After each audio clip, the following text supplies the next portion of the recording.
Que ce soit aujourd'hui, que ce soit le jour du Seigneur et nous ne parlons de rien, nous ne faisons rien, comme Saturday, saturé, saturé, fatigué, en échec, cuisant.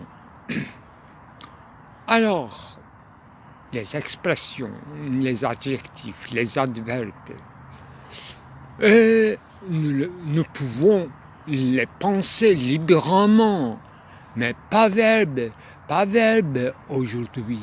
C'est le jour du Seigneur, c'est le jour vacante. Nous sommes dans une vacance. Nous attendons. Bon, ce qu'on appelle une bonne incipit. Non pas une introduction instructive. Je sais que je suis très instructif, un éducateur, mais bien français ou française, S-Z. Voilà, aujourd'hui, j'ai feuilleté un peu les pages d'internet sur Roland Barthes.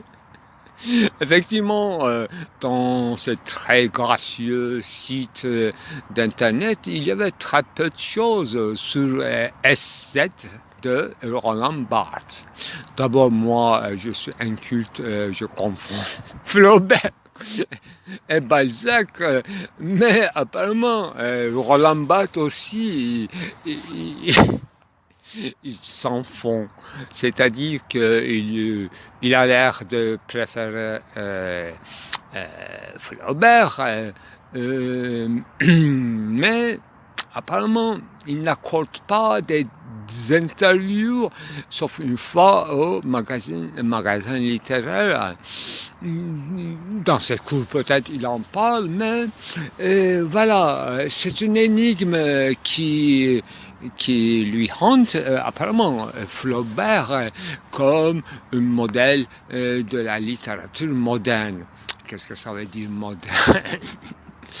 Balzac n'était pas moderne, oui, moderne, mais Barthes a des autres préoccupations apparemment.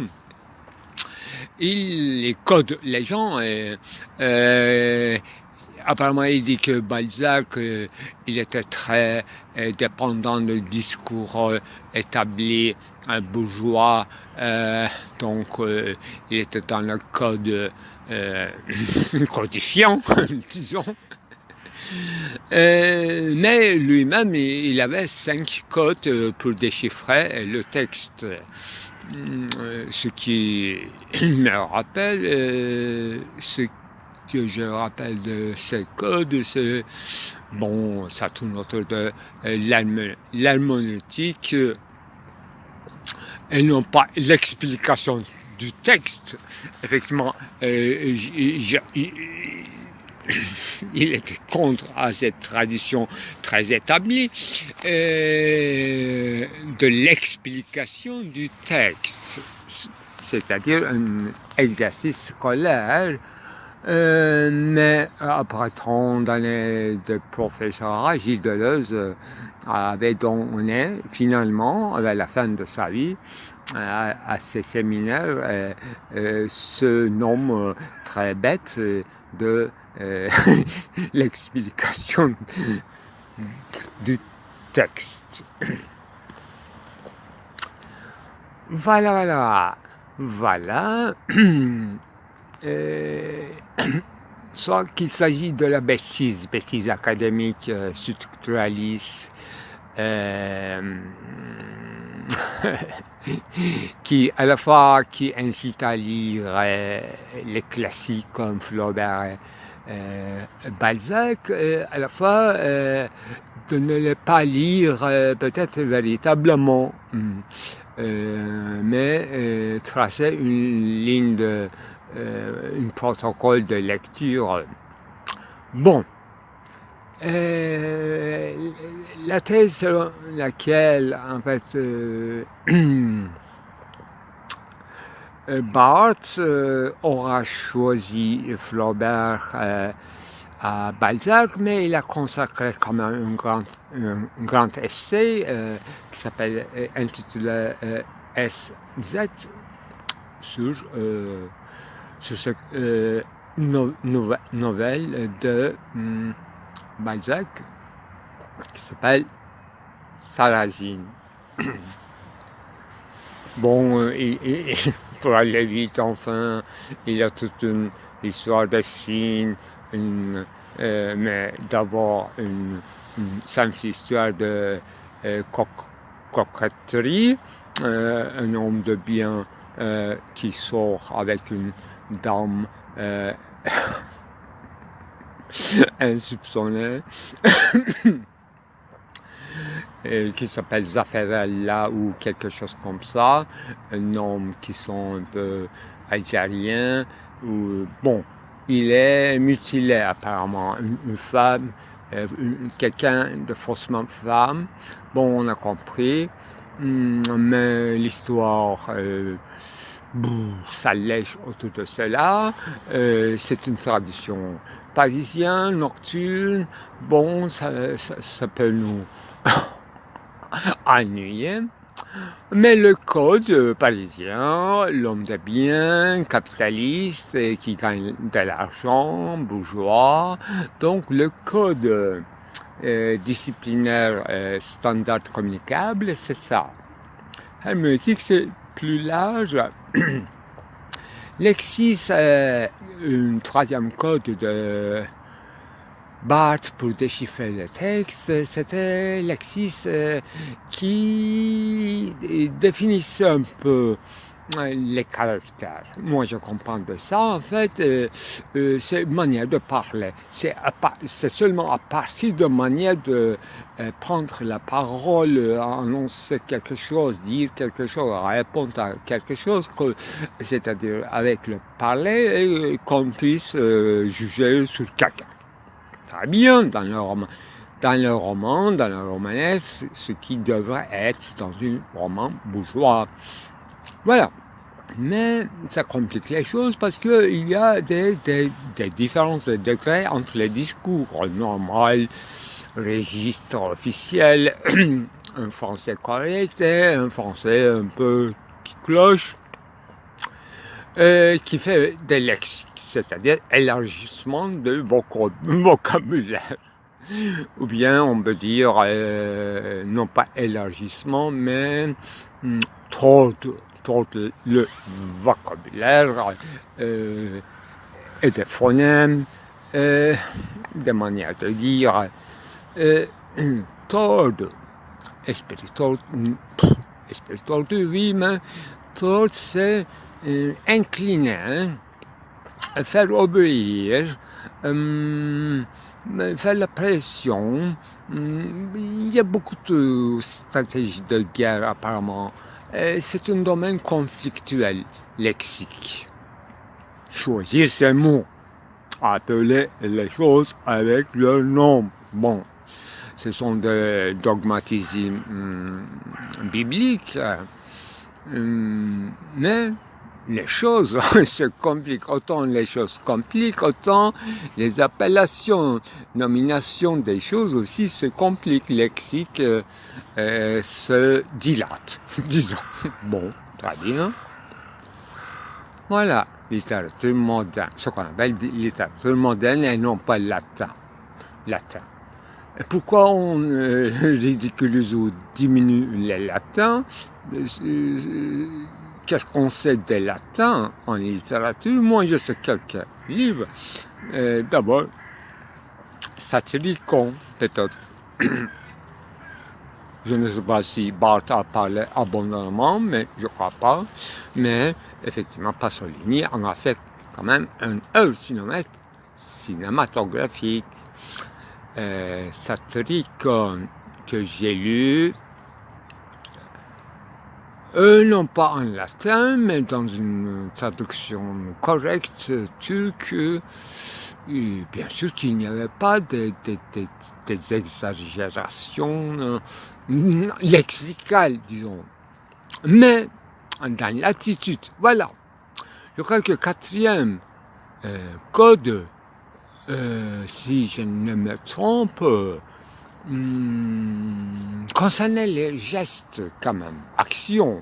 Dans un roman, il devrait y avoir des interprétations, des paraphrases, des lieux, les lieux dits, les opinions partagées, le lieu commun. Voilà, excusez-moi, non pas les lieux dits, mais les lieux communs, c'est presque pas, et les lieux dits,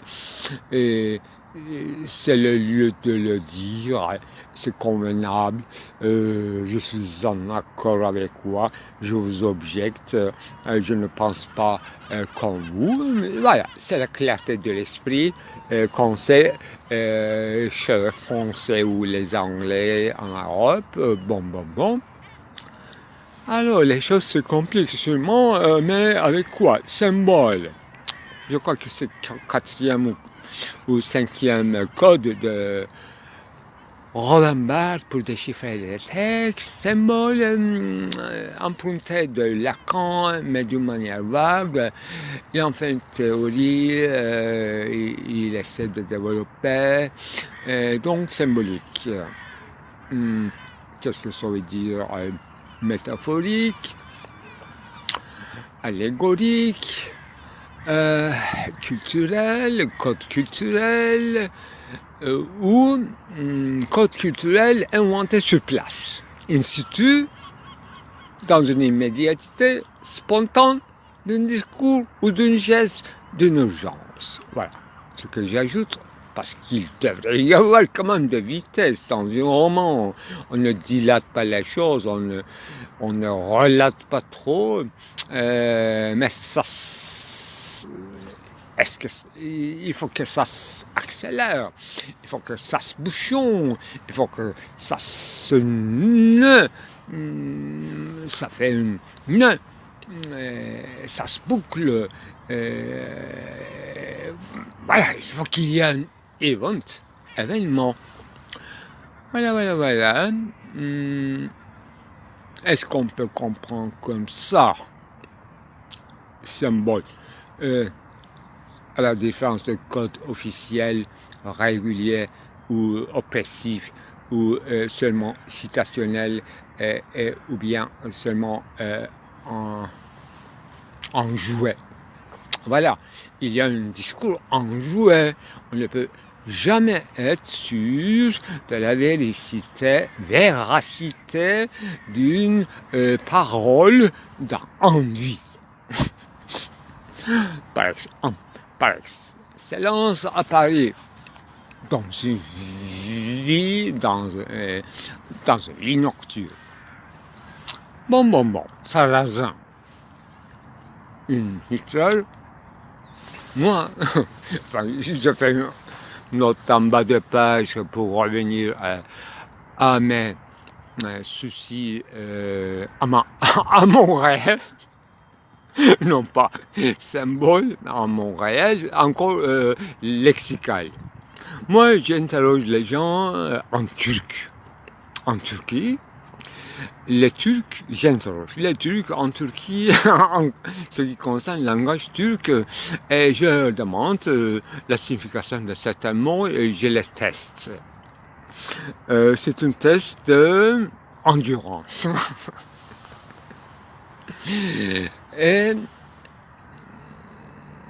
je demande, par exemple, la signification du mot garçonnette. Pardon, excusez-moi. Garçonnier. Garçonnette, c'est purement français. Et ils ne sont pas obligés de connaître, bien sûr, le français. On parle ici, à l'intérieur du langage historique turc, et non pas 100% turc au sens lexical, vocabulaire. Nous aurons toujours une richesse illimitée, indéterminée du vocabulaire. Il y aura un appauvrissement, il y aura des régionalismes, il y aura des points de démarcation, voilà, c'est le lieu de bataille. Donc je demande la signification un peu oubliée ou dépassée, inusitée du mot garçonnier. Et bien sûr, en turc, tout le monde, sans exception, connaît la signification du mot garçon, qui veut dire simplement quelqu'un qui sert dans les restaurants. C'est tout.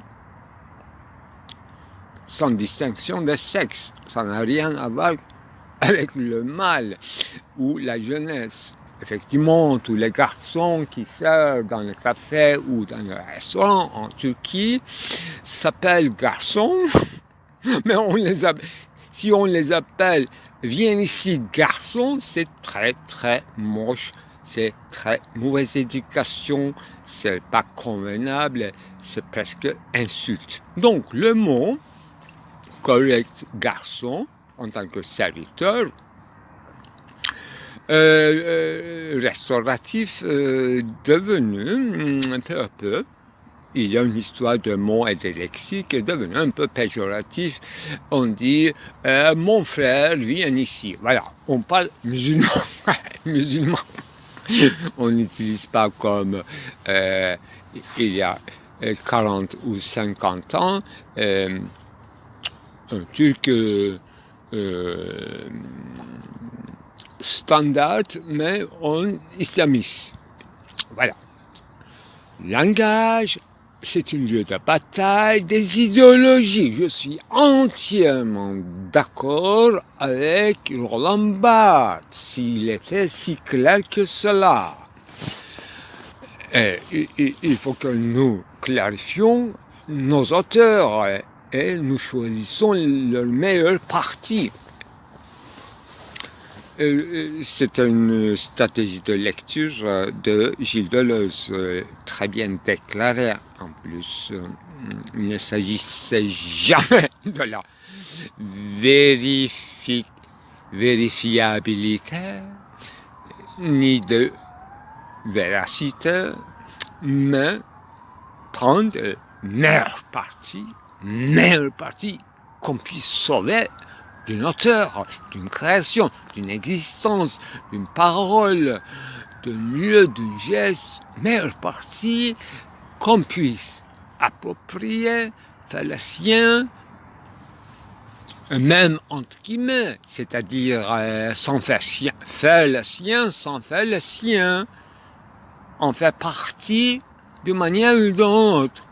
Mais la modernité, l'essence de la modernité n'a pas attendu la naissance de la littérature moderne, mais c'était effectivement coup à coup, tête à tête, bras au bras, bras de route, une certaine complicité entre la vie moderne et récit, textualité, narration dite moderne. Mais je garde toujours des réserves en ce qui concerne des exceptions en littérature qui n'étaient pas modernes, mais qui étaient également intertextuel, également citationnel, également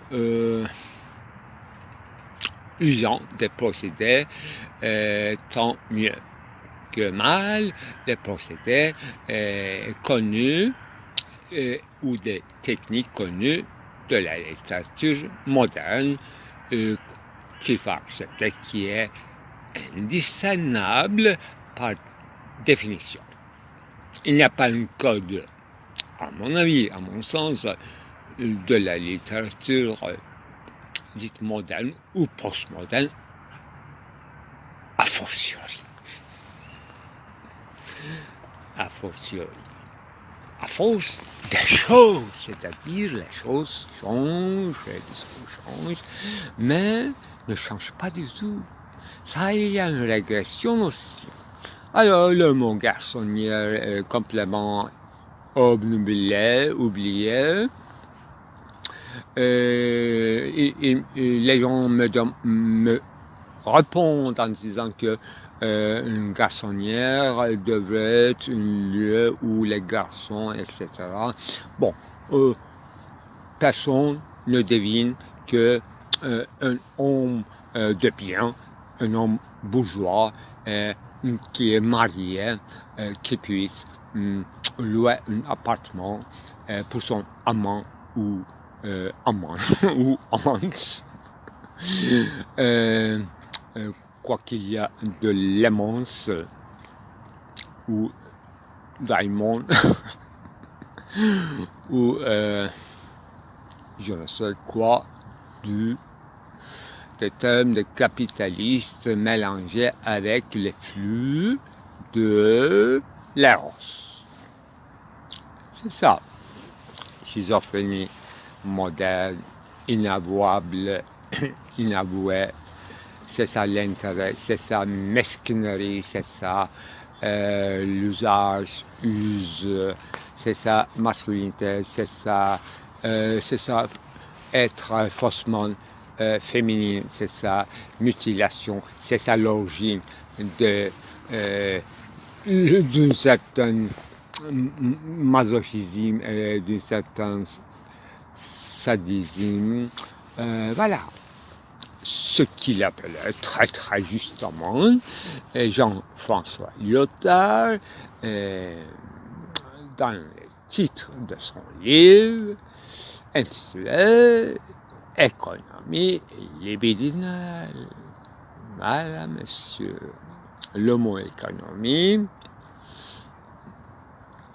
est très bien freudien et concerne un certain usage. Usage des forces ou forces incontrôlables. Usage des forces incontrôlables, c'est-à-dire faire avec dans une configuration qu'on puisse, autant que dans les limites du possible et au prix parfois de autodestruction. Personne ne peut nous assurer d'un gain continu, d'un plaisir ininterrompu. Et dans le capitalisme, dans le flux capitaliste, c'est une contradiction totale avec l'essence du capitalisme. C'est l'incitabilité et imprévisibilité dans toute cette guerre de prévision. Ça fait la loi, le code, disons, le code. C'est ça. Donc, littérature. Il faut que littérature en prend conscient, tout d'abord, et non pas pour en faire un discours, comme on dit, méta-langagière, mais qu'il faut qu'il en participe. Voilà la thèse que j'avais lue parle de ça à propos de choix doctrinal de Roland Barthes. C'est pour ça qu'il préférait Flaubert, l'auteur de Salammbô, entre autres, à l'auteur de Sarrasine, qui est Balzac. Mais je suppose que Balzac, bien qu'il était très connu, cette nouvelle, Sarrasine n'était pas très bien connue dans la bibliographie de Balzac. C'est Barthes qui réservant un grand livre d'essais sur ce livre, qui a trouvé un certain déclenchement, même chez Balzac. Honoré,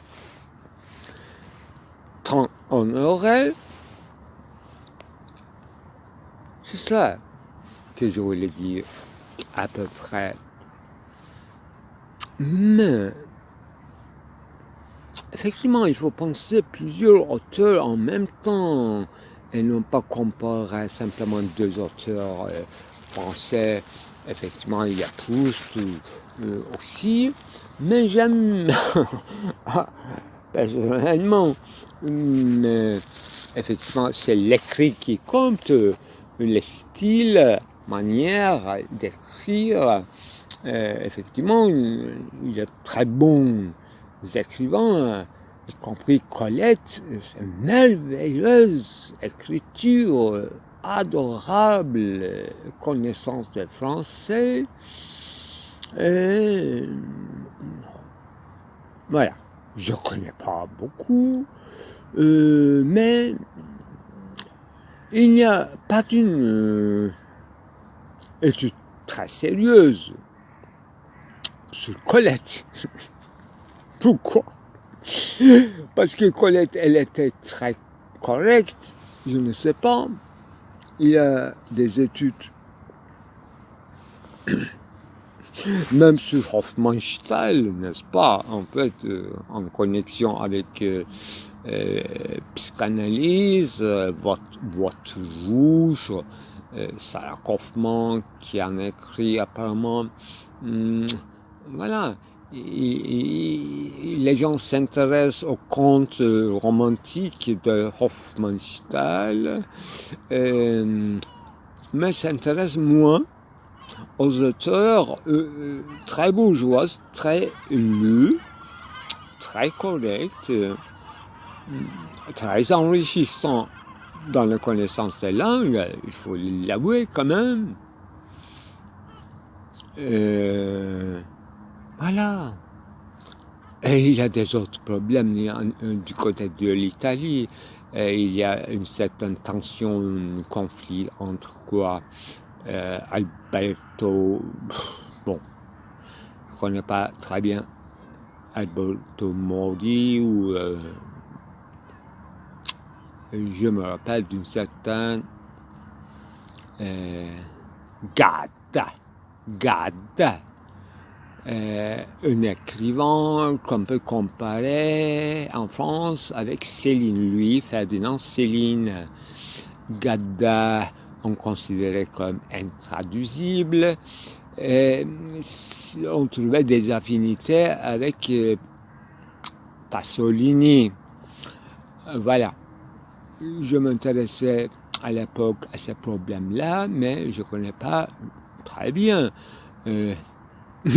tous ces auteurs. Je connais un peu Guyotat, qui n'a pas un grand écrivain, mais une grande flux, comment on peut dire, flux libidinal, très, très intéressant. Et il y a apparemment Sarah Kaufmann qui appelle l'écriture de Genève l'écriture de mec. M''ek, mec. Je mec. Bon. Voilà. Il y a eu des auteurs quand même, comme Michel Leiris, qui a écrit une cosmologie extrêmement érotique et concernait le programme des lycées avec toutes les disciplines. Voilà. Ces gens-là sont des précurseurs. Il n'y a pas eu des études suffisantes. Michel Foucault a consacré un livre sur Raymond Roussel. Voilà. Mais la génération suivante donc de l'après-guerre, deuxième guerre, donc il y a une avant-guerre de Première Guerre mondiale, et il y a un retour des surréalistes de la Première Guerre mondiale. Là, il y a un changement total du monde et de l'esprit et de manière de parler, d'écrire, de s'exprimer. Et Deuxième Guerre mondiale, c'était encore point final au sens où la création ne sera pas comme auparavant. Donc il y a une frustration, un blocage total dans le langage. On a attendu 68, une certaine inculte masse, encore universitaire, mais vide, qui essaie de se poétiser par ces flux de désirs, que grâce à cette jeunesse, il y a un certain mouvement d'éveil chez ses aînés. Voilà, c'est ça l'histoire de la littérature européenne au sens historique, lettéral.